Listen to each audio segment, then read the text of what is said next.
The chandelier scattered light like frozen tears across the grand ballroom of the Ricci Grand Hotel.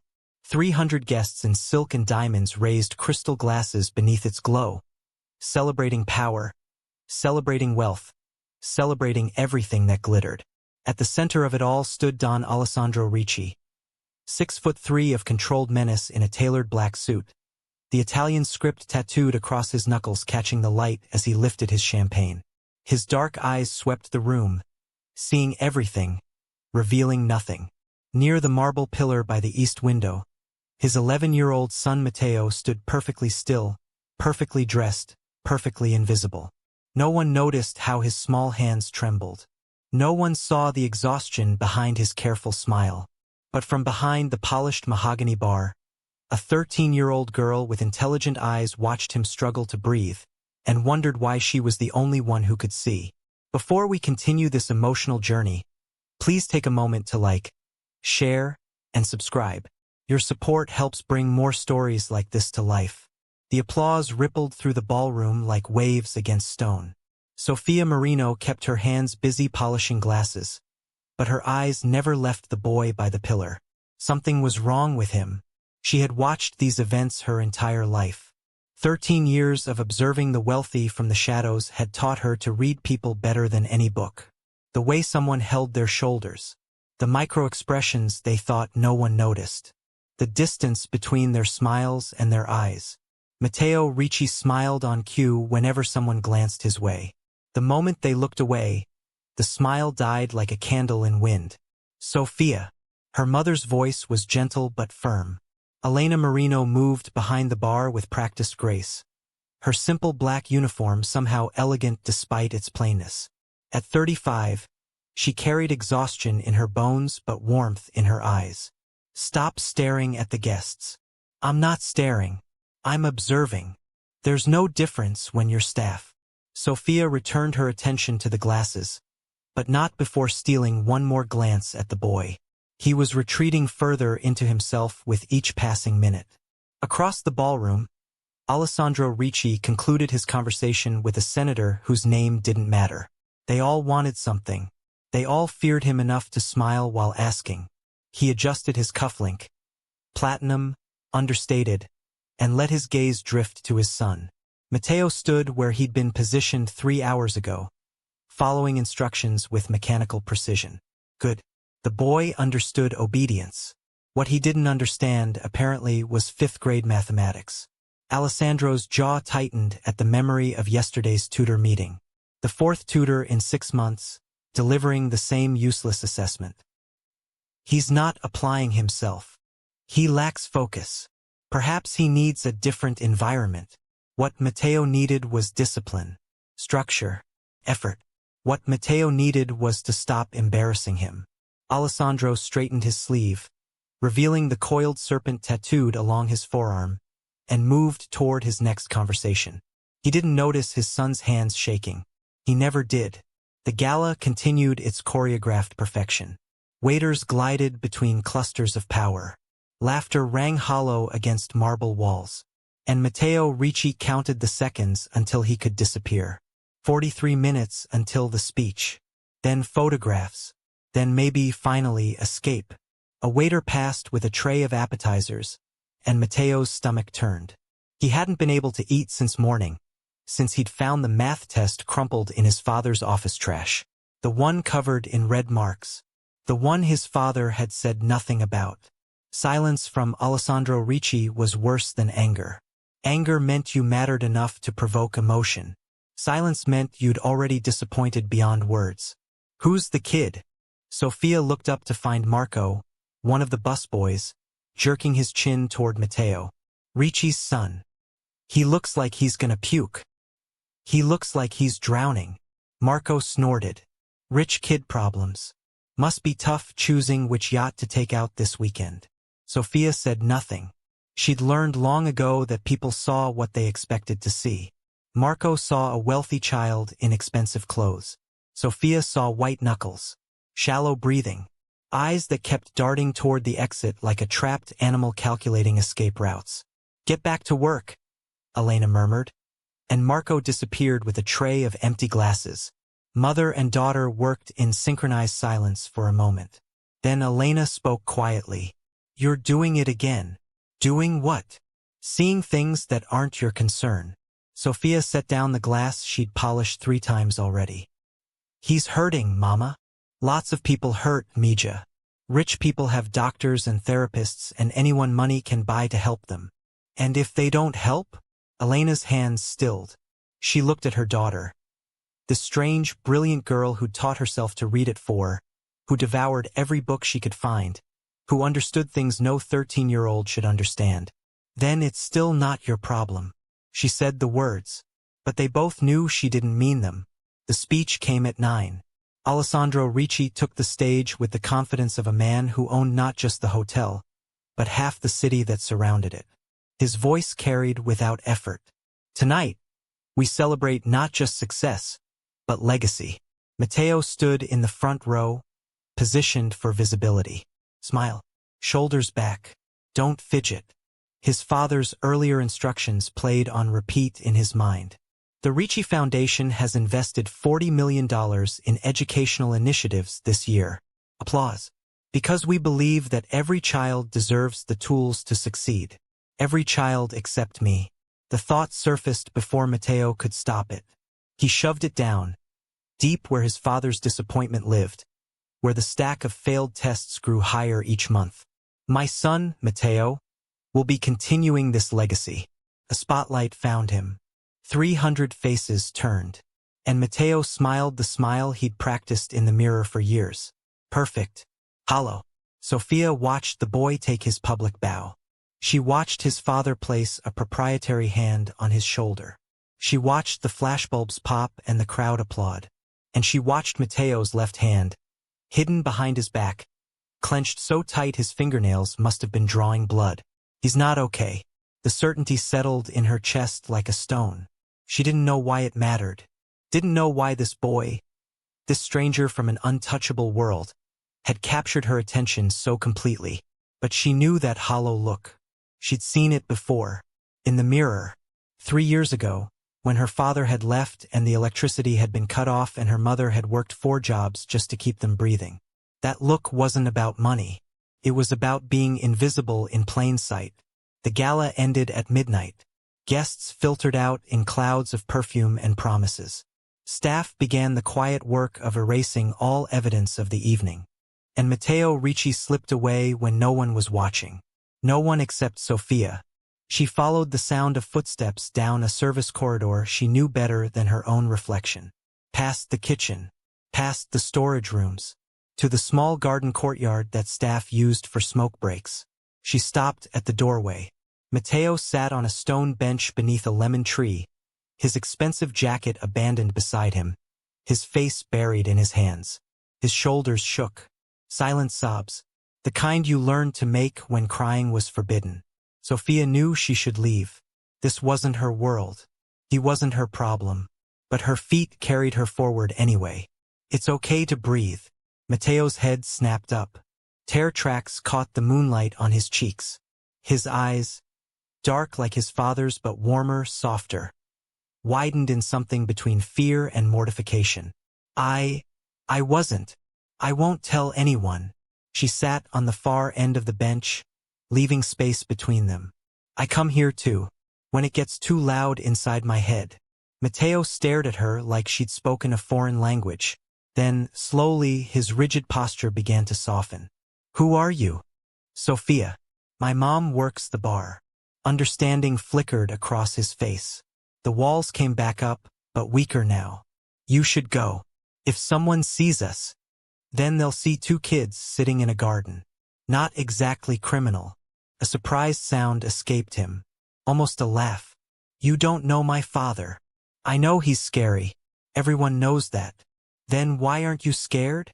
Sophia considered the question. Moonlight filtered through lemon leaves, casting dancing shadows across the stone. Because right now, you're the one who looks scared. And scared people need company more than they need fear. Matteo didn't know how to respond. No one talked to him like this. Adults talked at him. Tutors talked down to him. His father talked past him. But this girl, This bartender's daughter with intelligent eyes was talking with him. "I'm not scared," he said, because he was supposed to say that. "Okay." She didn't argue, didn't push, just sat with him in the moonlight while his heartbeat slowly returned to normal. The speech was hard, he finally admitted. The spotlight looked brutal. Everyone was staring. That's kind of the point of spotlights. Another almost laugh. "I hate them. The events. The performances. All of it. Then why do you do it?" The question hung in the jasmine-scented air. "Because I have to." Says who? Says everyone. Sophia was quiet for a moment. Then she said something that Matteo would remember for the rest of his life. "Everyone isn't you." They sat in silence for a while. Not uncomfortable. Not weighted with expectation. Just silent. Eventually Sophia stood. "I should get back before my mom notices I'm gone." Matteo nodded, something in his chest contracting at the thought of being alone again. "Will you be at the next event?" "Probably. We're always here." She paused at the doorway. "Whatever's making you feel like this, it's not as permanent as it feels." "Nothing is." Then she was gone. And Matteo sat alone beneath the lemon tree, wondering why a stranger's words felt more like home than anything he'd heard in years. 2 weeks later, the hotel prepared for another gathering. Not a gala this time. A private dinner for 12 of Alessandro's most important associates. Matteo was expected to attend for the first hour, then retreat to the private family suite to complete his homework. Except homework had become a word that tasted like failure. In the family office, Alessandro reviewed reports with his second-in-command. Numbers, territories, problems requiring solutions. His tattooed fingers spread across documents that would never see official eyes. "The senator needs another payment. Handle it. The shipment through the southern port. Reroute through Barcelona. Less attention. Business conducted. Thoughts dismissed. Focus maintained. Until, sir, about your son." Alessandro's expression didn't change. "What about him?" Dr. Moreno called. "The school is requesting a meeting." Silence. The kind that made lesser men sweat. "Regarding his academic performance. Apparently he's failing 3 subjects." The pen in Alessandro's hand stopped moving. 3. Mathematics, science, history. "He has tutors." "Yes, sir. For in the past 6 months." Alessandro set the pen down with precise control. "Schedule the meeting." "Yes, sir." "And sir." "What?" Dr. Moreno suggested. "Perhaps the issue isn't academic." "Then what is it?" He mentioned the word emotional. Alessandro's jaw tightened. "Schedule the meeting. Nothing else." Downstairs, Sophia helped her mother arrange bottles behind the bar. The private dining room gleamed with fresh flowers and crystal. 12 places set. 12 men who would decide things that affected thousands. "You're doing it again." Sophia blinked. "Doing what?" "Thinking too loud." Elena smiled slightly. "What's on your mind?" "Nothing." Sofia Maria Marino. The full name. Sophia sighed. "I met him, the Ricci boy, 2 weeks ago." Elena's hands stilled. "Met him how?" "He was crying in the garden. I sat with him." A long pause. "You shouldn't have done that." "I know." "His father is dangerous." "I know." "If Don Ricci thought you were interfering with his son." "I wasn't interfering. I was being human." Elena closed her eyes. When she opened them, they were soft with something between fear and pride. "Sometimes being human is dangerous, Mija." "I know that too." The dinner proceeded as expected. Powerful men discussing powerful things over expensive wine. Matteo appeared at the appropriate time, shook hands appropriately, spoke when spoken to appropriately. Then he was dismissed to the family suite. Appropriately. Except Matteo didn't go to the suite. He went to the garden, to the stone bench beneath the lemon tree. And he waited. He didn't know if she would come. Didn't know why he hoped she would.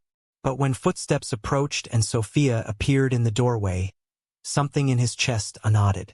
"You came back." She settled on her end of the bench. Couldn't resist the lemons. That almost laugh again. How'd you know I'd be here? I didn't, but I hoped. Honesty. Simple and strange. Shouldn't you be working? 15-minute break. Mom thinks I'm in the bathroom. You're risking your job to sit in a garden? I'm risking my bathroom break privileges to check on a friend. The word landed between them. Friend. Matteo turned it over in his mind like a foreign object. We met once. That doesn't make us friends. Why not? Because. He struggled for the words. Because friends are people who know each other.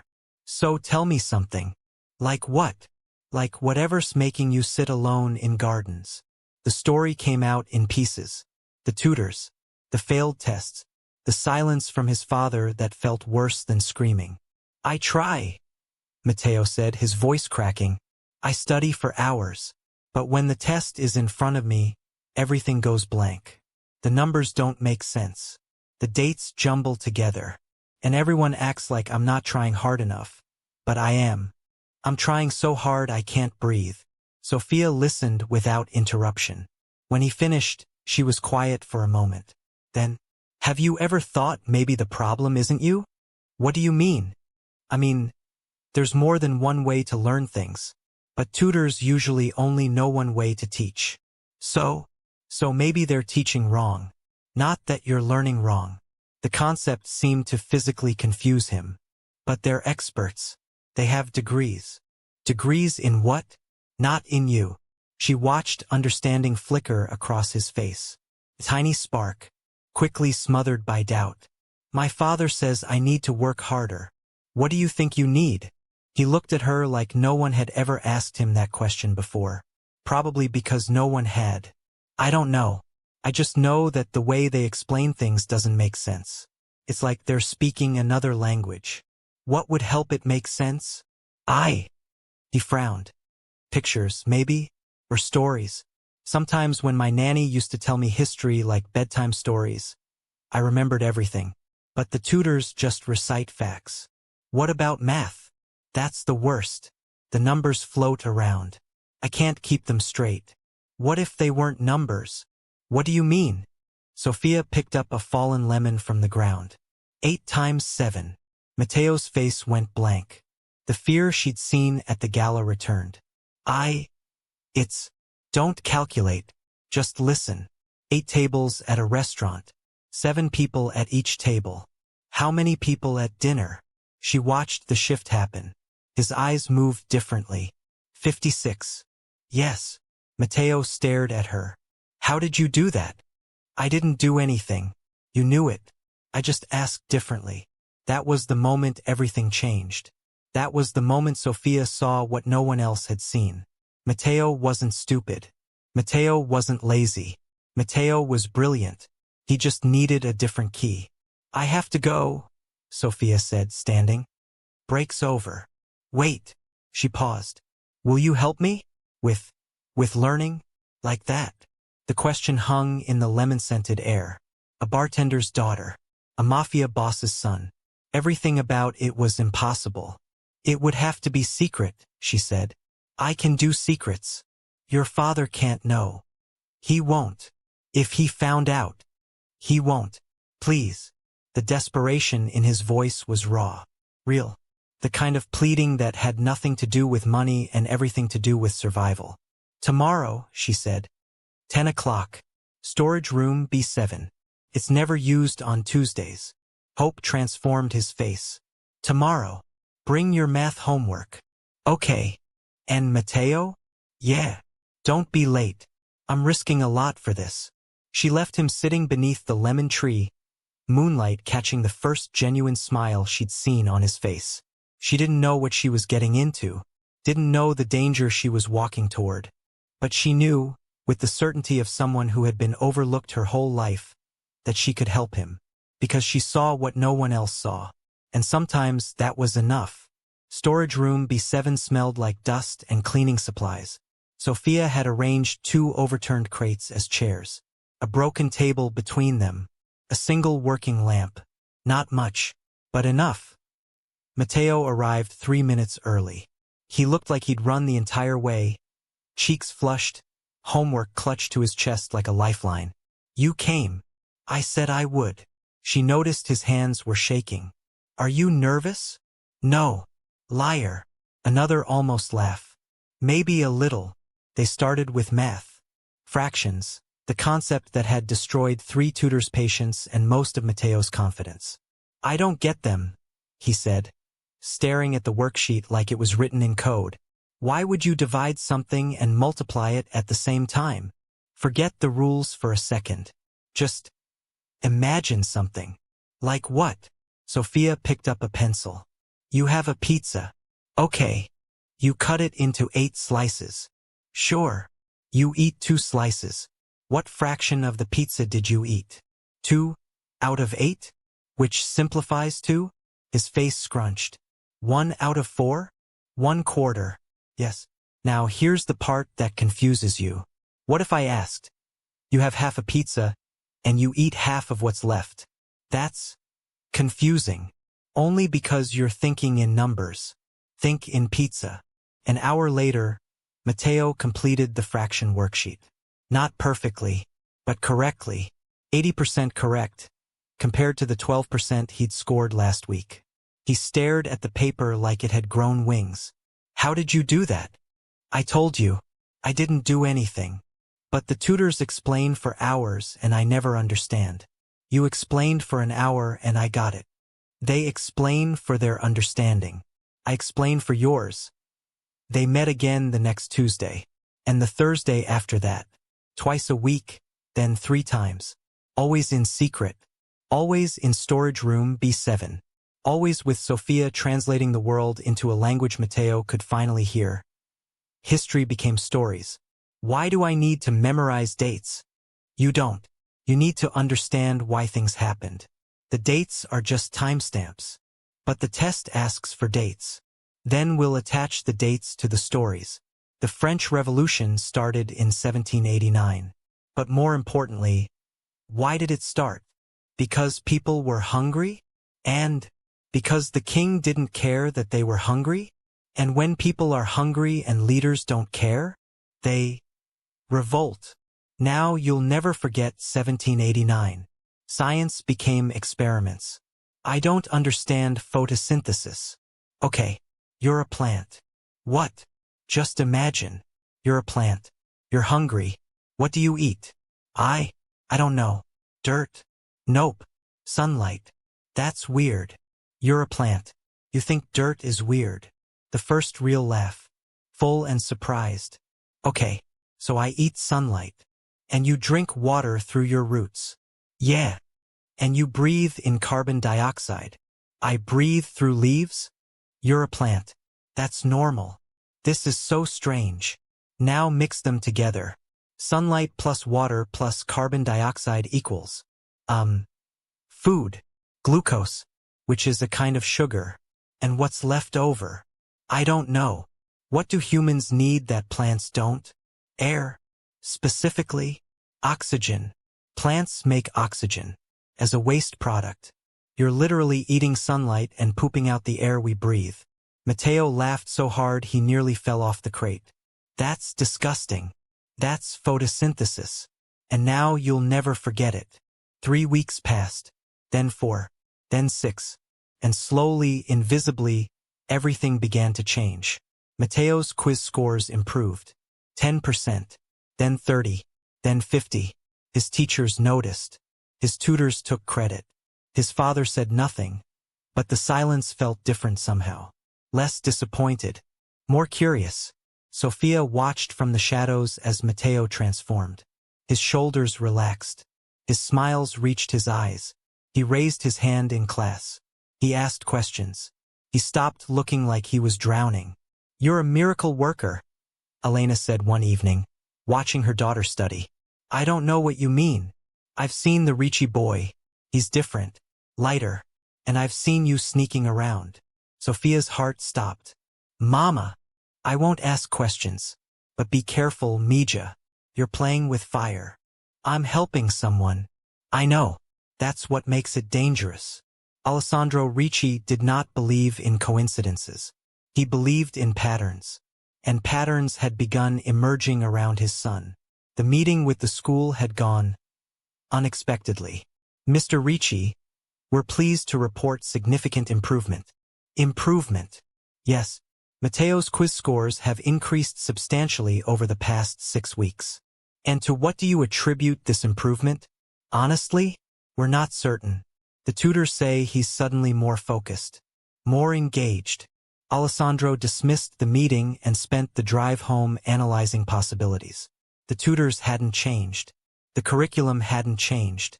The pressure hadn't changed. So what had? He began watching.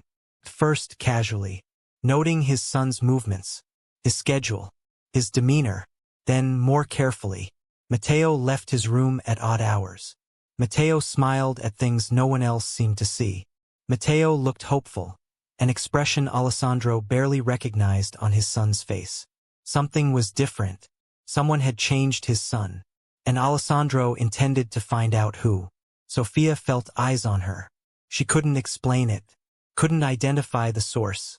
But the hairs on her neck stood up whenever she entered the main areas of the hotel. Someone was watching.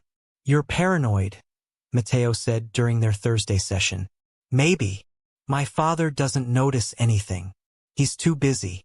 Fathers like yours notice everything. They just choose what to reveal. Matteo's expression flickered. You talk about him like you know him. I know men like him. We grow up around them. I grew up around him. I don't know him at all. The admission hung between them. Painful. True. Why do you think he's so distant? Sophia asked. I used to think it was because I wasn't good enough. And now? Matteo was quiet for a long moment. Now I think maybe he doesn't know how to be close. Like it's a language no one taught him. Maybe you could teach him. Teach my father something? The laugh was bitter.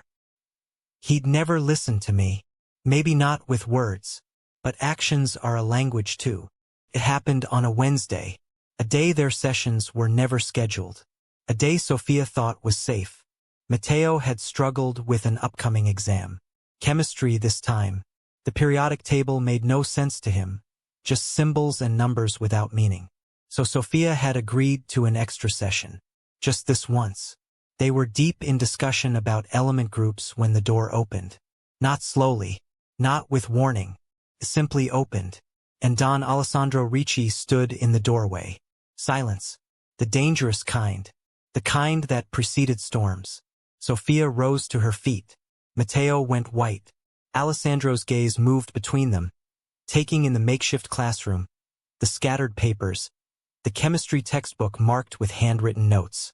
His tattoos seemed darker in the storage room light. The serpent on his forearm, the script across his knuckles, visible symbols of a world Sophia had only ever watched from the edges. Father. Quiet. One word. That was all it took for Matteo to stop breathing. Alessandro stepped into the room. The door closed behind him, and Sophia understood, with perfect clarity, that her life was about to change. Who are you? The voice was calm. That made it worse. Sophia Marino, sir. My mother works. I know who your mother is. I asked who you are. I'm no one. No one doesn't tutor my son in secret. No one doesn't hide in storage rooms with handmade lesson plans. Try again. Sophia's heart hammered, but her voice stayed steady, because she had grown up watching powerful men, and she knew that fear was what they fed on. I'm someone who saw your son struggling. I'm someone who could help. So I did. The silence stretched. Alessandro's dark eyes studied her, dissected her, peeled back layers she didn't know she had.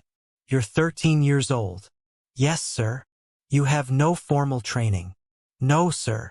Yet you claim you can teach better than professionals with decades of experience? I don't claim anything. The results speak for themselves. Dangerous. Even she knew that was dangerous. But something in her refused to cower. Father, please. Matteo stepped forward. I told you to be quiet. She was helping me. My grades are better because of her. Your grades are better because of tutors I pay thousands of dollars for. They weren't helping. They never helped. Sophia explains things so I can understand them. And what could a bartender's daughter possibly explain that experts cannot? The dismissal in his voice was sharp, cutting, a reminder of exactly where Sophia stood in the world. Below, beneath, invisible. But before she could respond, Matteo did something neither of them expected. He stood between them. "Don't talk about her like that." Alessandro's expression didn't change, but something in the air shifted. "Excuse me? You heard me. Don't talk about her like she's nothing. She's the only person who's ever actually helped me. I have provided you with every possible resource. Resources aren't help. Teachers who don't care aren't help. Sophia actually sees me. She understands how I think. And you would know that if you ever bothered to actually look at me." Silence. The loudest silence Sophia had ever heard. Alessandro stared at his son. The boy who had never raised his voice. The boy who had never challenged anything. The boy who stood trembling but unmoving between a mafia boss and a bartender's daughter. "Leave us."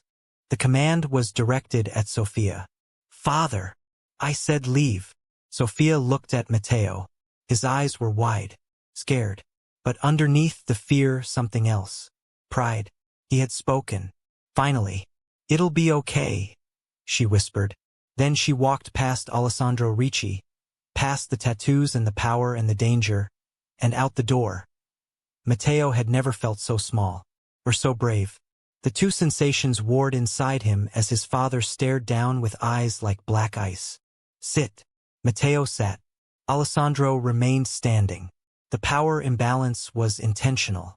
Everything his father did was intentional. "Explain." "I already explained." "Explain better." So Matteo did. The words came slowly at first, then faster. Then in a flood he couldn't have stopped if he tried. The tutors who talked at him. The lessons that made no sense. The tests that turned his mind to static. The fear. The shame. The desperate, drowning feeling of never being enough. And then, Sophia, who asked questions instead of lecturing. Who used pictures and stories and real things to explain abstract concepts. Who made him feel, for the first time in his life, like he wasn't broken. Alessandro listened. He didn't interrupt, didn't move, just listened. And when Matteo finished, silence reigned again.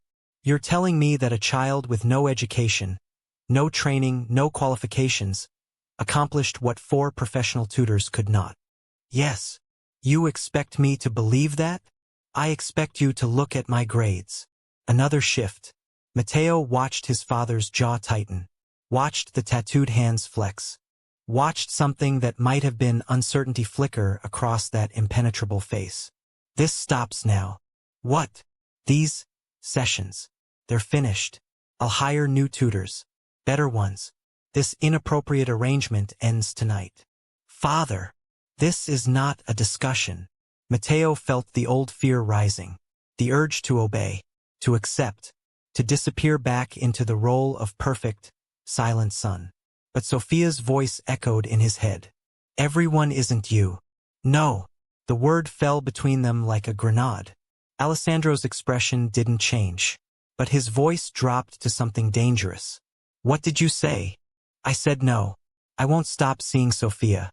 She's the only reason I'm not failing anymore. You don't get to tell me no. Then punish me, ground me, take away everything I have. But you can't make me stupid again. You can't erase what I've learned." Father and son stared at each other. Years of distance. Years of silence. Years of expectations and disappointments colliding in a storage room that smelled like cleaning supplies. "Why does this matter so much to you?" The question surprised them both. Alessandro hadn't meant to ask it. Matteo hadn't expected honesty. "Because she makes me feel real," Matteo said quietly. "Everyone else looks at me and sees your son, the heir, the name. She looks at me and sees me. Don't you understand? I've never had that before. I've never had a friend." The word cracked something. Friend. Such a simple concept. So profoundly absent from his son's life. Alessandro turned away, walked to the dusty window, stared at nothing. The serpent tattoo coiled up his forearm, visible as his sleeve shifted. Power, control, fear. These were the languages he spoke. Love had always been translated through security, through provision, through making sure his son wanted for nothing material. But material wasn't everything. Material wasn't even most things. And somehow, a bartender's daughter had given his son something he hadn't even known was missing. This conversation isn't over. I know. You will continue your regular tutoring. Yes, sir. And you will maintain your grades. I will. Alessandro turned back. His expression was unreadable. We'll discuss the girl tomorrow. It wasn't approval. But it wasn't destruction either. Matteo took what he could get. Elena Marino found out the same night. Sofia came home to their small apartment above the hotel's service quarters. Her mother was waiting. The look on Elena's face said everything words couldn't. He knows. Mama. Don Alessandro Ricci knows my daughter has been secretly teaching his son. And you're going to explain to me exactly how this happened. So Sofia explained. The garden. The crying boy. The questions. The lessons. The hope. Elena listened with growing horror. Do you understand what you've done? I helped someone. You involved yourself in the Ricci family. The Ricci family, Sofia. Do you have any idea who they are? I know exactly who they are. Then why? Sofia sat down. Suddenly, she looked every bit her 13 years. Young, scared, but certain. Because no one else was going to help him. He was drowning, Mama, right in front of everyone. And no one cared enough to throw him a rope. That's not our problem. You don't believe that. You've never believed that. Elena's composure cracked. Tears she'd been holding back spilled over. I'm scared, Mija. Men like Alessandro Ricci. They destroy people who inconvenience them. And you've made yourself very inconvenient. Or I've made myself useful. What? He wants his son to succeed, right? I can make that happen. That makes me valuable. You're 13 years old. You shouldn't have to be valuable to survive. Mother and daughter stared at each other. The weight of their circumstances pressed down like gravity. What happens now? Sofia asked quietly. Now we wait, and we pray that man sees sense. But even as she said it, Elena knew prayers alone wouldn't be enough. Not with the Riccis. Not with men who traded in power and fear. Tomorrow would bring answers. Tomorrow would bring judgment. Tomorrow would change everything. The summons came at noon. A knock on their apartment door. A hotel staff member with carefully neutral expression. Miss Marino, Don Ricci requests your presence in his private office. Both of you. Elena gripped her daughter's hand as they walked through service corridors they knew by heart. Past the kitchen. Past the storage rooms. Into the main building where they rarely ventured. Up the private elevator. Into another world. Alessandro Ricci's office occupied the top floor of the hotel. Floor-to-ceiling windows. Dark wood. Art that cost more than Elena's entire life. And at the center, behind a desk the size of their kitchen, sat the man himself. He looked up when they entered. His gaze went first to Sofia, assessing, measuring, then to Elena. Something shifted in his expression. Not warmth exactly, but acknowledgement. Sit. They sat. Mrs. Marino, I understand your daughter has been tutoring my son. Yes, sir. Elena's voice was steady. I only learned of it recently. And what are your thoughts on this arrangement? My thoughts, sir? Do you approve? A trap. Both women sensed it. Disagree and they abandoned Sofia. Agree and they endorsed something that could destroy them. I think my daughter did what she thought was right. Whether that was wise is another question entirely. Alessandro almost smiled. Almost. Your daughter is intelligent. Yes, sir. And apparently gifted at explaining concepts to children who learn differently. She's always been observant. She's more than observant. She's effective. His gaze returned to Sofia. She met it. She wasn't going to look away. How did you know how to help him? I watched him struggle. I listened to what he said wasn't working. And I tried something different. You have no training. Books don't require training. Just patience. You taught yourself? I teach myself everything. It's not hard when you pay attention. Alessandro leaned back. His tattooed knuckles rested on the desk. Italian script spelling words Sophia couldn't read. Power. Legacy. Things she would never have. My son tells me he won't stop seeing you. I know. He stood up to me. For the first time in his life. I know. You've given him something his tutors couldn't. Confidence. I gave him understanding. The confidence came from him. The subtle correction hung in the air. Alessandro noted it. Filed it away. You're an unusual child. So I've been told. Most people are afraid of me. Most people should be. But not you. Sophia paused. The truthful answer was yes. She was terrified. But showing it would change nothing. Fear doesn't help anyone. Not me. Not Matteo. Not you. Silence. The dangerous kind. Alessandro turned to Elena. Your daughter has courage. Or foolishness. Perhaps both. She gets it from her father. Her father abandoned her. Yes, but not before teaching her that silence helps no one. Something passed between the adults. Respect, maybe, or the ghost of it. Alessandro stood.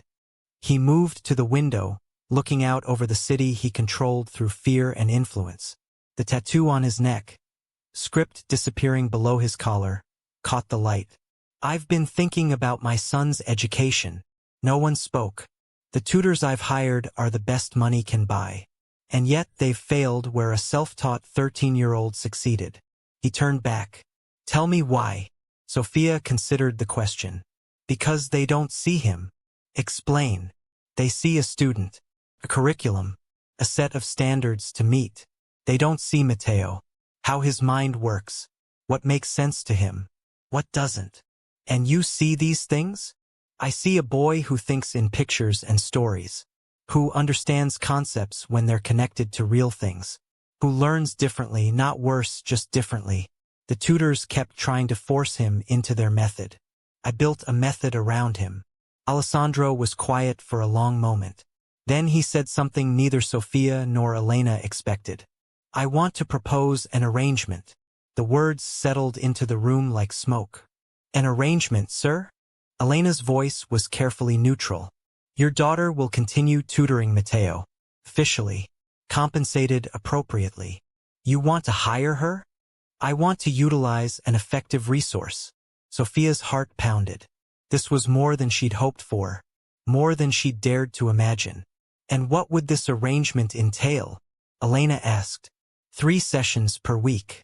Scheduled around her own schooling. Fair payment for her time. And access to educational resources she might not otherwise have. Resources. Books. Materials. Eventually, perhaps, opportunities for her own advancement. Elena glanced at her daughter. Sophia's face was carefully controlled. But her eyes, those intelligent, observant eyes, were bright with something that might have been hope. And if we refuse? Alessandro's expression didn't change.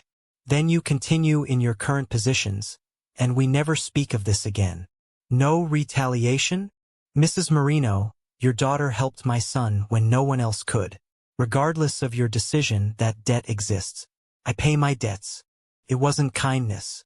Not exactly. But it was something. May we have time to discuss? You have until tonight.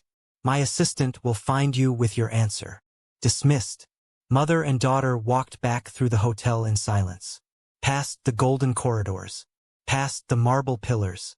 Back to their small apartment that suddenly felt even smaller. Well, Elena said, sitting heavily on their worn couch. That was unexpected. Does that mean yes? It means we think very carefully before saying anything. What's there to think about? This is an opportunity. An opportunity to be more entangled with dangerous people. An opportunity to help Matteo. To get paid for it. To maybe, Mama, he said, resources, books, opportunities. This could change everything. Elena looked at her daughter. This brilliant, strange, wonderful girl who saw the world differently than everyone else.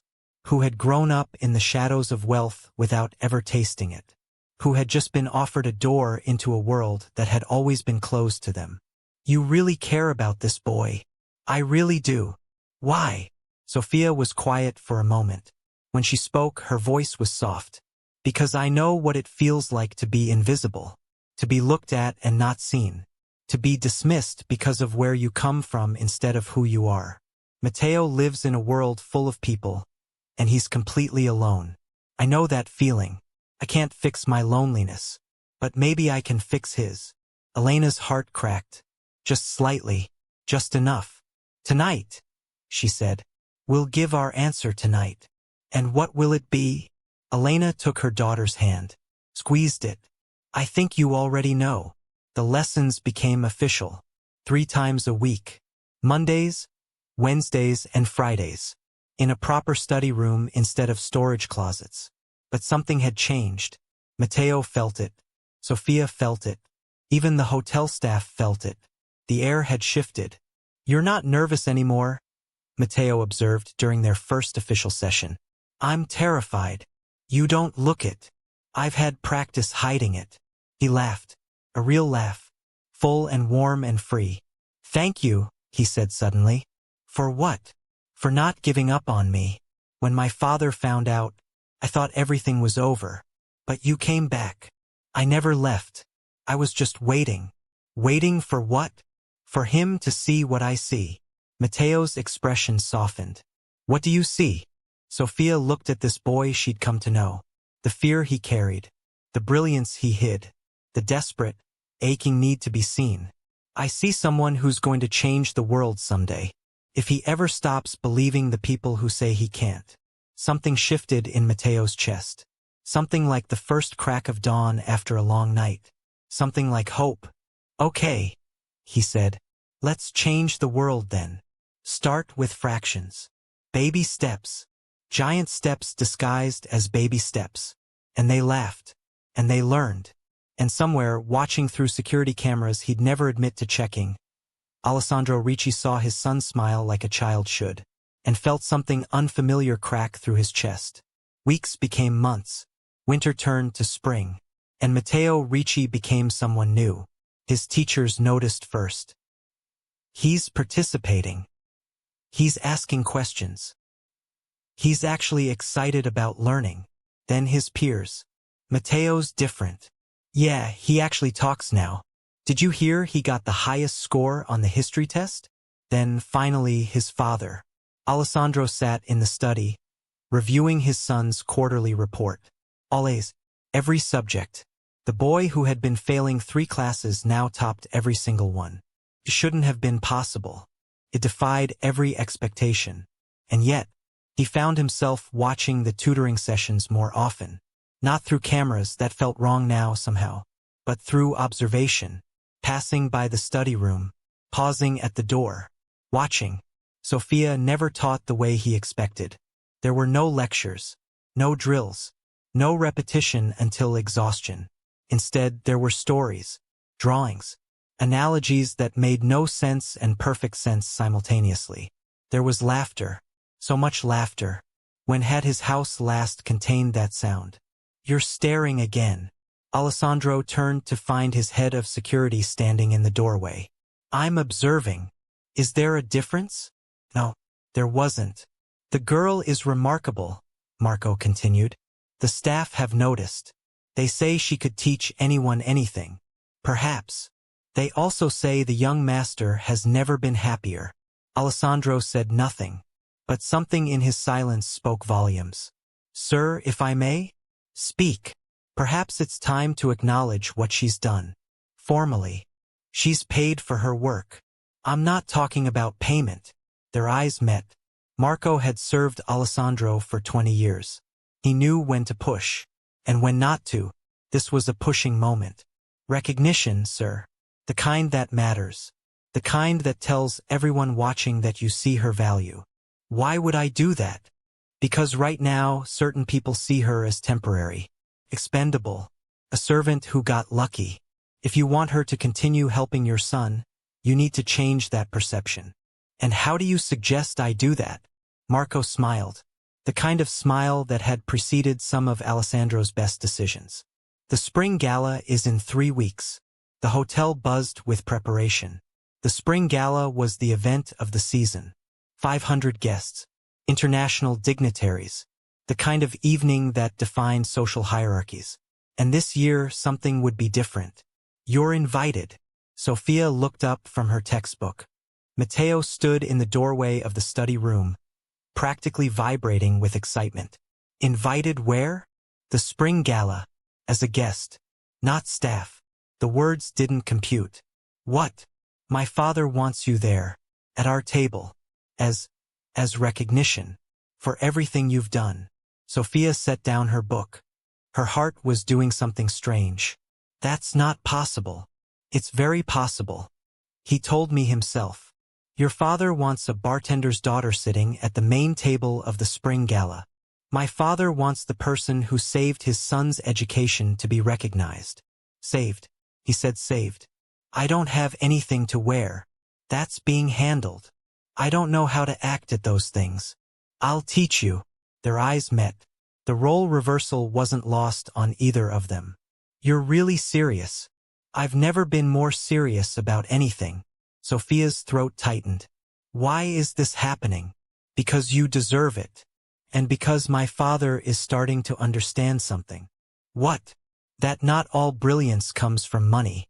Some of it comes from seeing things no one else sees. The spring gala looms 3 weeks away. Sophia has been invited as a guest of honor, but not everyone will welcome a bartender's daughter at the main table. Alessandro Ricci watches from the shadows, seeing his son transformed, questioning everything he thought he knew about value and worth. But among the powerful families who will attend, whispers are already spreading. Who is this girl? And what happens when the elite discover that the person responsible for the Ricci heir's transformation is one of the invisible people they've overlooked their entire lives? The recognition Sophia deserves may come at a cost neither she nor Matteo anticipates. And Alessandro will be forced to choose between power politics and something far more difficult. Doing what's right. 3 days before the gala, a package arrived at Sophia's apartment. Elena opened the door to find a hotel staff member holding a garment bag longer than Sophia was tall. For Miss Sophia Marino, from the Ricci family. Mother and daughter stared at the bag for a full minute after the door closed. Open it, Elena finally said. Sophia's hands trembled as she unzipped. The fabric that spilled out took her breath away. Midnight blue. Simple lines. Elegant without being ostentatious. The kind of dress that whispered money rather than screaming it. A note fell from the folds. Sophia picked it up. The handwriting was precise and unfamiliar. For someone who deserves to be seen. No signature. But they both knew who it was from. He's making a statement, Elena murmured. What kind of statement? The kind that tells everyone watching exactly where you stand. And where do I stand? Elena looked at her daughter. This brilliant girl who had grown up in shadows. Who was about to step into light so bright it might burn. Higher than they're comfortable with. Matteo kept his promise. Every evening that week, after their regular tutoring sessions, he taught Sophia the language of his world. You hold the glass like this. Why does it matter how I hold a glass? Because they'll be watching everything. That's absurd. That's reality. He showed her which fork to use. How to greet different ranks of guests. When to speak and when to listen. The subtle art of saying nothing while appearing to say everything. This is exhausting, Sophia said after the 3rd night. This is survival. Your world is complicated. Your world gave me fractions through pizza. Mine gives social hierarchy through silverware placement. She laughed. He smiled. You're nervous, he observed. I'm terrified. You don't look it. I've had practice. The echo of their earlier conversation hung between them. How far they'd come. How much further they still had to go. They won't all be kind, Matteo said quietly. Some of them will hate you for being there. I know. Some will try to humiliate you. I know. Why aren't you running? Sophia considered the question. The honest answer was complicated. Fear mixed with pride. Survival instinct mixed with something more. Because running would prove them right. That I don't belong. That I'm not worthy. And I'm tired of being invisible, Matteo. Tired of watching from edges. If your father is giving me a seat at the table, I'm going to sit in it. And they can deal with that. Mateo's expression shifted. Something like awe. Something like respect. You're braver than anyone I've ever met. Or stupider. Maybe both. They laughed together. The sound echoed through the empty study. And somewhere, watching through a partially open door, Alessandro Ricci heard something he'd been missing his entire life. The sound of his son being happy. 2 nights before the gala, Alessandro made an unusual decision. He invited Sofia to dinner. Just the 2 of them. Elena nearly refused. She's 13 years old. You can't expect her to dine alone with. With what, Mrs. Marino? Her employer. With a man whose reputation precedes him. Alessandro's expression didn't change. But something flickered in his eyes. Your daughter has spent months helping my son. I would like to understand her better. Nothing more. And if I say no, then I respect your decision. But the gala invitation stands regardless. It was Elena's choice, and it was Sofia who spoke. I'll go. Sofia. Mama, if I'm going to sit at his table in front of 500 people, I should probably survive dinner with him first. Logic. Irritating, unarguable logic. Fine, Elena said. But I want her home by 9. She'll be home by 8. The private dining room was smaller than Sofia expected. Intimate even. A single table. 2 chairs. Windows overlooking the city lights. Alessandro stood when she entered. The gesture surprised her. Thank you for coming. Thank you for inviting me. They sat. Food appeared simple, elegant, nothing overwhelming. And for a long moment neither spoke. Finally, Alessandro broke the silence. My son tells me you taught yourself to read at 4. Yes. How? My mother read to me every night. Eventually, I stopped needing her to. And academics? You've had no formal advanced education.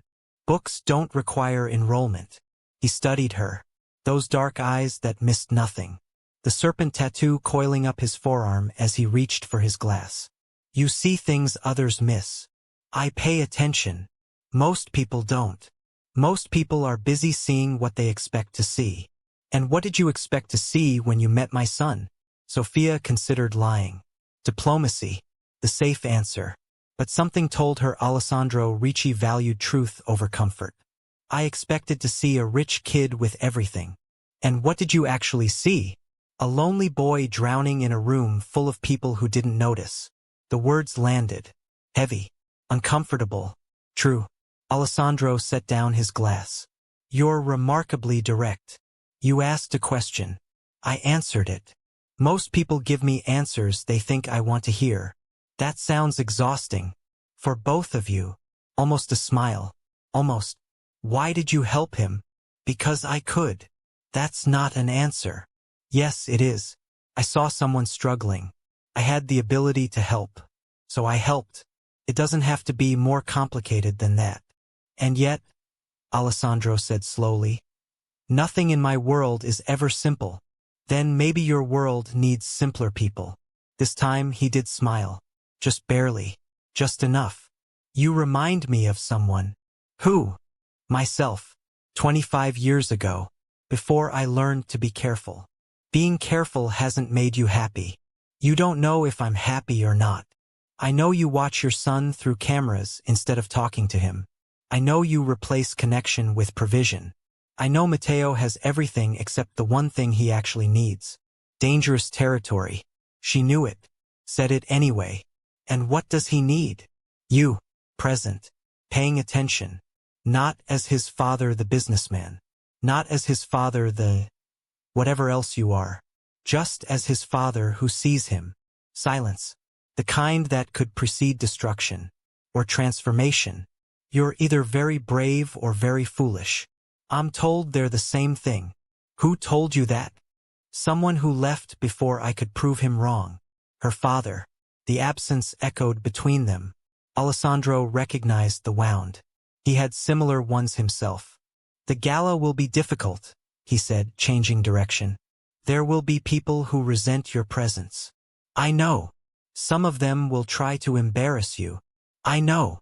And you're still going. I'm still going. Why? Sophia looked at him. This powerful man who controlled empires, who struck fear into hearts across the city, who couldn't figure out how to talk to his own son. Because Matteo needs to see that where you come from doesn't determine where you can go. Because your world needs to be reminded that brilliance doesn't require bank accounts. And because I'm tired of being invisible. And you've given me a chance to be seen. Alessandro was quiet for a long moment. When he spoke, his voice was different, softer, almost human. I've spent my entire life accumulating power, control, security. I built walls so high that nothing could hurt me. But walls keep out more than just enemies. They keep out everything. He looked at his tattooed hands. The serpent, the Italian script, symbols of a life built on fear and violence and the cold comfort of dominance. My son was drowning, and I didn't notice. You saw him struggling, and you helped without asking for anything. That's not something I understand. But it's something I'm trying to learn. Sophia didn't know what to say, so she said nothing. Sometimes silence was the right answer. Thank you, Alessandro said. For my son. For your honesty. For not being afraid of me. I'm terrified of you. You hide it well. I've had practice. He stood, extended his hand. She shook it. Until the gala, Miss Marino. Until the gala, Mr. Ricci. She was home by 7:30. Elena didn't ask what they discussed. Sophia didn't offer.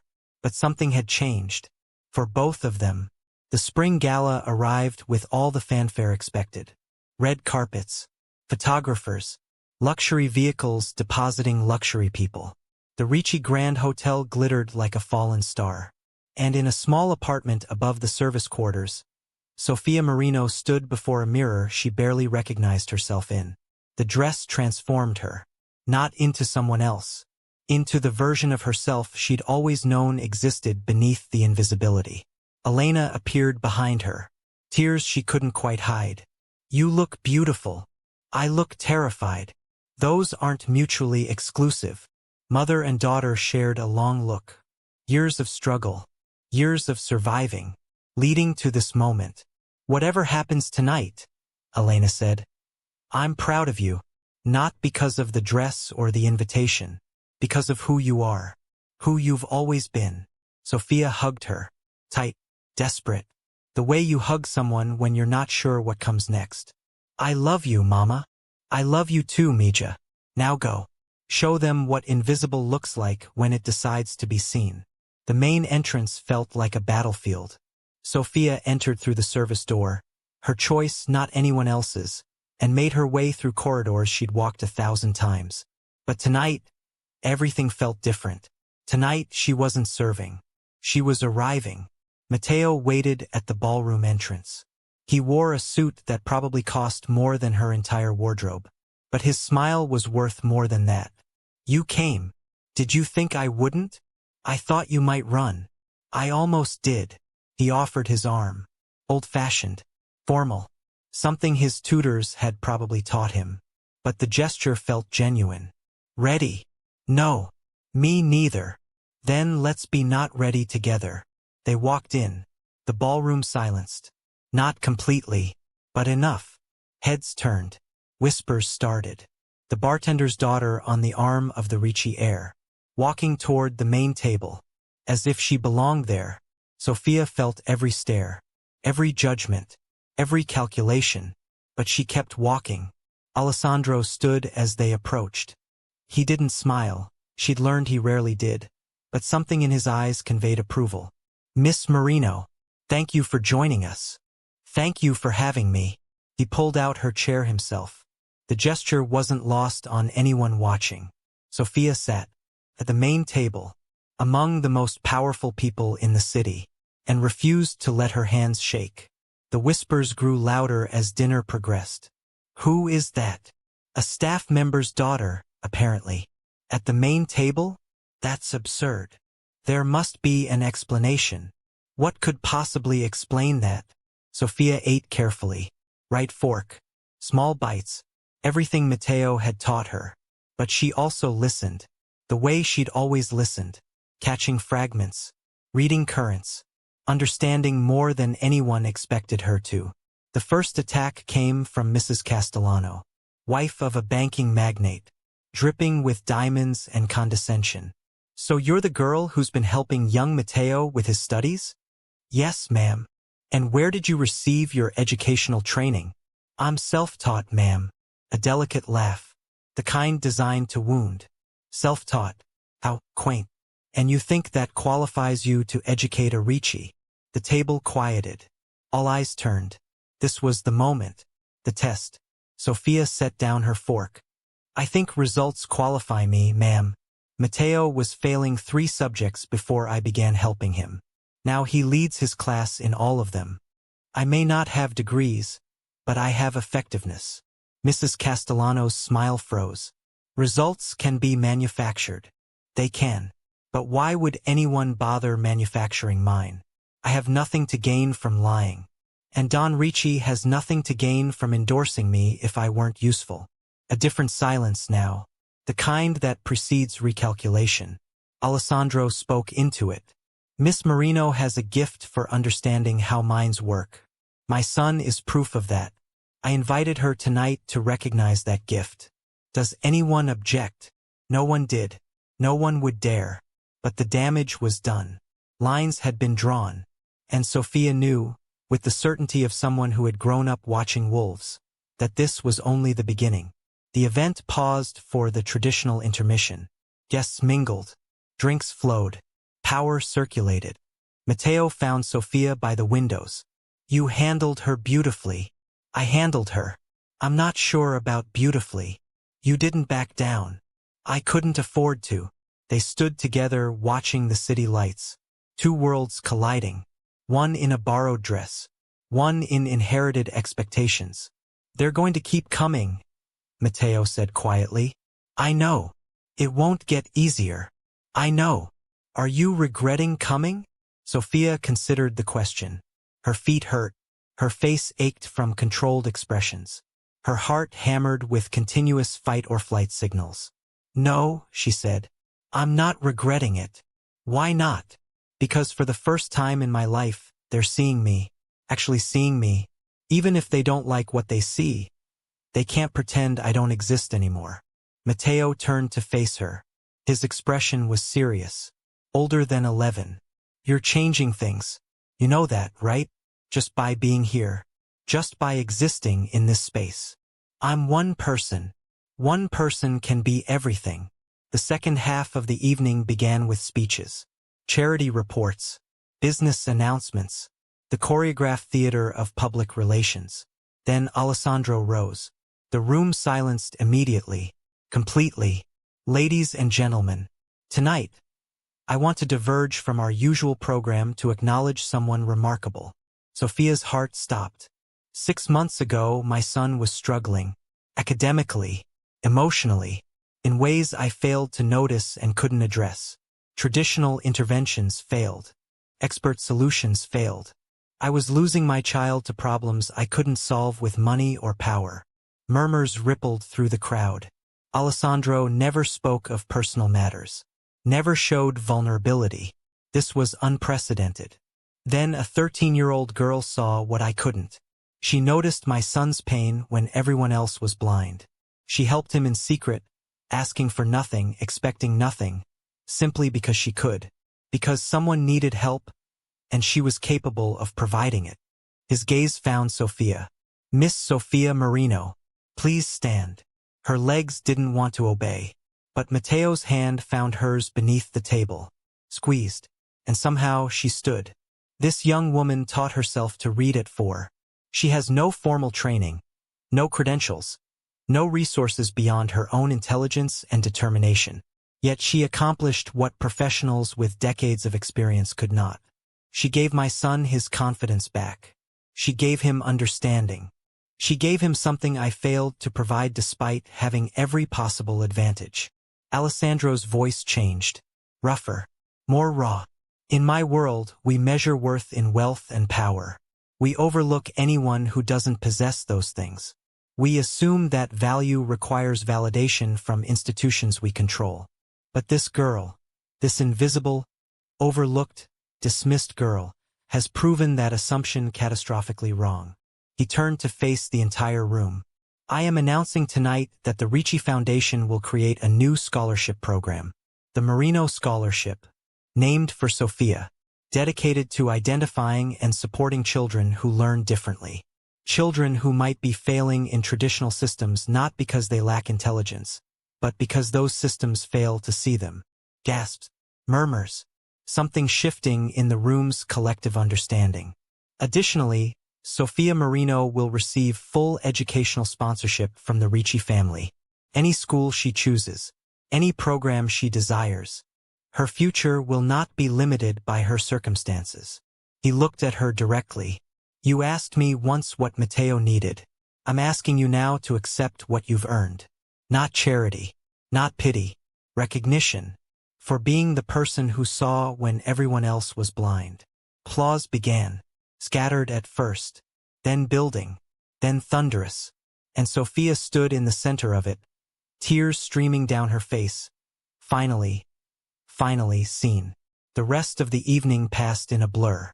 People approached her, some genuine, some calculating, some still resentful but smart enough to hide it. Sophia handled them all, politely, carefully, the way Matteo had taught her. But inside, her world had inverted. You're shaking. Elena appeared at her side. Someone had brought her up from the service area. Alessandro's doing, probably. Mama! I know, Mija. I know. They held each other. In front of everyone. Two people from the shadows standing in light. I'm so proud of you, Elena whispered. I didn't do anything. You did everything. You've always done everything. Later, much later, Sophia found herself alone with Alessandro again. The ballroom had emptied. Staff were beginning cleanup. Elena had finally returned to their apartment, exhausted and overwhelmed. And Matteo had fallen asleep in a chair, worn out by the evening's intensity. You didn't have to do that, Sophia said. Do what? The speech, the scholarship, any of it. Alessandro looked at his sleeping son, the boy who had smiled more tonight than in the entire previous year. You're wrong. I had to. Why? Because my son was drowning and you saved him. Because I've spent my entire life accumulating things that don't matter while missing the things that do. Because you made me see something I'd been blind to. He turned to face her. The tattoos, the power, the danger, all still present. But something underneath had shifted. What did I make you see? He was quiet for a long moment. That love isn't about provision. It's about presence. That intelligence isn't about credentials. It's about seeing. That worth isn't about position. It's about impact. My son knew none of that until you taught him. And somehow, you taught me too. Sophia didn't know what to say, so she said the only thing that felt true. You're not as scary as you pretend to be. Alessandro almost laughed. Almost. Don't tell anyone. I have a reputation to maintain. Your secret's safe with me. They stood in comfortable silence. Two people who shouldn't have understood each other. Who somehow did anyway. What happens now? Sophia asked. Now, Alessandro said. You go to whatever school you want. You learn whatever you want to learn. And someday, when you're ready, you change the world the way you changed my son. That's a lot of pressure. You can handle it. You've been handling pressure your entire life. The only difference now is that you have resources. And what about Matteo? Alessandro looked at his sleeping son again. Something softened in his expression. Something almost paternal. Matteo has a friend. Someone who sees him. Someone who believes in him. That's more than I ever gave him. So I suppose I need to learn how to give him more. You could start by talking to him.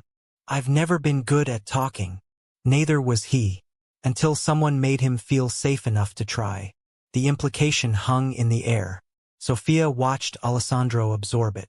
You're suggesting I learn from a 13-year-old. I'm suggesting you learn from what worked. Connection. Patience. Seeing people as they are instead of as you expect them to be. Another long silence. "You're going to be formidable someday," Alessandro finally said. "I'm formidable now." "Yes, I suppose you are." The transformation took time, but it happened. Sophia enrolled in the finest school in the city. Not because she needed it, she'd always been capable of teaching herself, but because she wanted to learn how systems worked, how to change them from the inside. She excelled, naturally. But more importantly, she helped others excel too. Identifying struggling students, understanding how they learned, building bridges between confusion and comprehension. The Marino Scholarship funded 12 students in its first year. Children who had been failing, children who had been dismissed, children who, like Matteo, just needed someone to see them differently. The bigger transformation happened elsewhere. Alessandro began having dinner with Matteo. Once a week at first. Awkward silences, stilted conversation. But slowly, painfully, things changed. "Tell me about school." Matteo looked up, surprised. His father had never asked before. "What do you want to know?" "Everything. Whatever you want to tell me." And so Matteo told him. About the history project that excited him. About the math test he'd aced. About Sophia's latest letter from her new school. About a girl in his class he thought was funny. Alessandro listened. Really listened. Not for weaknesses to address or improvements to demand. Just listened. "Father." "Yes. Why are you doing this?" Alessandro set down his fork. The serpent tattoo caught the light as his sleeve shifted. "Because someone made me realize I was missing the things that matter. Because you deserve a father who sees you, not just a father who provides for you. Because I'm trying to learn how to be better." Matteo was quiet for a moment. "It's working." "What?" "The trying. It's working." Something cracked in Alessandro's chest. The good kind of crack. The kind that lets light in. "I love you," he said. The words felt foreign. Awkward. Necessary. Matteo's eyes widened. His father had never said that before. Ever. "I love you too, father." And for the first time in years, the silence between them felt like peace instead of distance. The summer gala arrived exactly 1 year after the spring gala that changed everything. Sophia returned for it. Taller now. More confident. Still wearing borrowed elegance, but owning it. Matteo waited at the entrance just like before. But he was different too. Easier in his skin. Quick to smile. No longer drowning. "You came. Did you think I wouldn't? I thought you might be too busy being brilliant at your fancy new school. I can be brilliant anywhere. But I can only be here tonight with you." He hugged her. The first time he'd ever initiated physical affection with anyone outside his family. "I missed you," he said. "I missed you too." The gala proceeded differently than the previous year. Sophia sat at the main table again. But this time there were no whispers. No attacks. No one questioning her presence. She had become something else in their eyes. Not a bartender's daughter. Not an anomaly. But a force. Someone whose trajectory was undeniable. Alessandro gave another speech. This one focused on the scholarship's first-year results. 12 students transformed. 12 futures changed. Because one girl had seen what no one else could. "The Marino Scholarship is not charity," Alessandro said.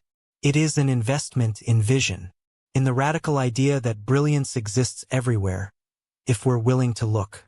Miss Marino taught my son. But more importantly, she taught me. And I suspect she will continue teaching all of us for years to come." Applause. Genuine this time. Earned. And Sophia stood among people who had once dismissed her, finally equal. After the speeches, Sophia slipped away. Past the kitchen. Past the storage rooms. To the garden courtyard where everything had begun. The lemon tree still stood. The stone bench still waited. Moonlight still filtered through leaves. She sat. Breathed. Let the enormity of the past year wash over her. Footsteps approached. She didn't need to look. She knew who it was. Matteo sat beside her. Just like the first time. "It's smaller than I remembered," he said. "Or we're bigger." He smiled. "Thank you." "For what?" "For sitting with me that night. When I was crying. When I had no one." You could have walked away. I almost did. But you didn't. No, I didn't. Silence. The comfortable kind. The kind between people who understood each other. What happens now? Matteo asked. Sophia looked up at the stars. Barely visible through city lights. But there. Always there. Now we keep going. You become whoever you're supposed to become. I become whoever I'm supposed to become. And we remember this. The garden. The lemons. The night everything changed.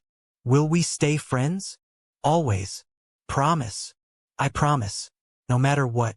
No matter where. You were my first friend, Matteo Ricci. I don't let go of those easily. He leaned against her shoulder. Just briefly.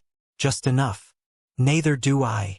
From the window of his private office, Alessandro watched them. 2 children in a moonlit garden. One in a tailored suit. One in midnight blue. Talking. Laughing.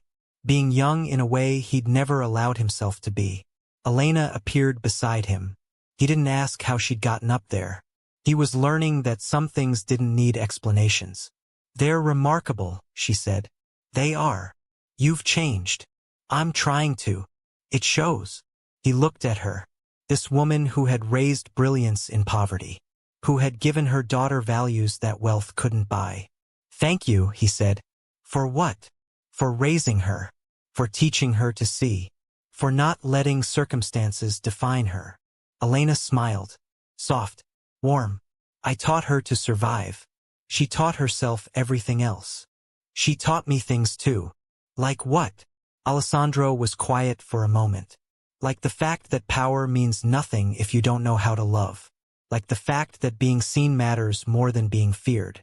Like the fact that sometimes the most important people are the ones everyone overlooks. He turned back to the window. I spent my life building walls. She taught me that walls keep out more than just enemies.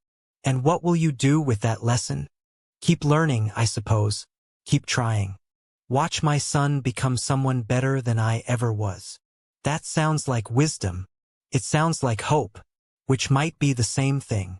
Sophia Marino graduated first in her class.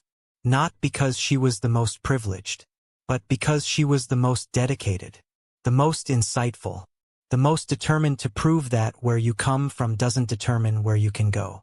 The Marino Scholarship had grown. Hundreds of students, dozens of schools, a network of support for children who learned differently. And Sophia led it. At 18, she was already transforming education, changing how schools understood struggling students, building systems that saw people instead of just measuring them. Matteo was 16 now, confident, intelligent, nothing like the drowning boy in the garden. He still wrote to Sophia every week. She still wrote back. And Alessandro Ricci, feared, powerful, untouchable Alessandro Ricci, had dinner with his son every single night. No exceptions. No excuses. Because he had finally learned what mattered. The Ricci Grand Hotel hosted a charity gala. The biggest one yet. Sophia stood at the podium. 18 years old. Poised. Powerful in her own right. 5 years ago, she began. I was invisible. A bartender's daughter. A nobody.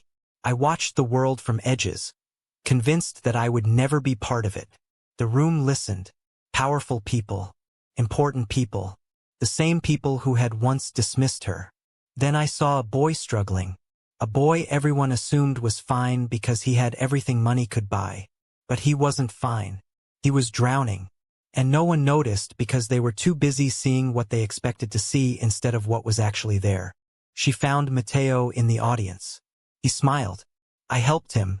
Not because I was qualified. Not because I was asked. But because I could. Because someone needed help, and I had the ability to provide it. And in doing so, I learned something that has shaped everything I've done since. She paused. Let the silence build. Not all brilliance is loud. Not all strength comes from power. And sometimes the person everyone overlooks is the one who changes everything. She looked at Alessandro. He nodded. Once. Barely perceptible. But she saw it. The Marino Scholarship exists because one person saw one struggling child. Because help doesn't require permission. Because every single one of us has the power to change someone's life, if we're willing to look. She stepped back from the podium. So look, really look, at the people around you, at the ones who seem fine but might be drowning, at the ones who seem ordinary but might be extraordinary, at the ones you dismiss because they don't fit your expectations. Applause began. She held up her hand to stop it. One more thing. To every child who has ever felt invisible, who has ever believed that their circumstances define their worth, who has ever been dismissed because of where they come from instead of who they are. Her voice cracked, just slightly, just enough to show the human beneath the poise. You are not invisible. You are not worthless. You are not defined by the expectations of people who don't see you clearly. Your brilliance is real, even if it doesn't look like everyone else's. Your potential is limitless, even if no one has told you that yet. Tears streamed down faces throughout the audience. Elena's, Mateo's, even quietly Alessandro's. Someone will see you. Someday, someone will look past the surface and notice the extraordinary person you are inside. But until then, see yourself. Believe in yourself. Know that your value doesn't depend on anyone else's validation. She smiled, full and warm and real. You matter. You always have. And someday you're going to change everything. The applause was thunderous, standing, overwhelming, and Sophia Marino, once invisible, once overlooked, once dismissed, stood in the light she had earned, finally seen, finally home, the end. Not all brilliance is loud. Not all strength comes from power. And sometimes, the person everyone overlooks is the one who changes everything.